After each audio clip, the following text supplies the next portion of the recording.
My name is Pat Sedor.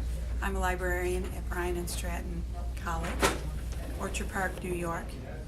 And I'm going to read a passage from my favorite banned book, To Kill a Mockingbird by Harper Lee. I wish Bob Ewell wouldn't chew tobacco, was all Atticus said about it. According to Miss Stephanie Crawford, however, Atticus was leaving the post office when Mr. Ewell approached him, cursed him, spat on him, and threatened to kill him.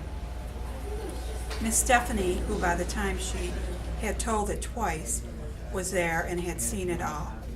Passing by from the jittery jungle, she was. Miss Stephanie said Atticus didn't bat an eye, just took out his handkerchief and wiped his face, and stood there and let Mr. Ewell call him names, while the horses could not bring her to repeat. Mr. Ewell was a veteran of an obscure war.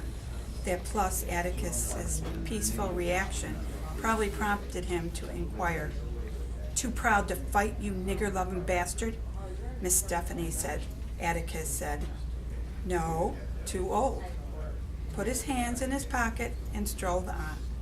Miss Stephanie said, "You had to hand it to Atticus Finch. He could be right dry sometimes." Jem and I didn't think it entertaining. "After all, though," I said, "he was the deadliest shot in the county one time. He could, you know he wouldn't carry a gun, Scout." "He ain't even got one," said Jem. "You know he didn't even have one down at the jail that night.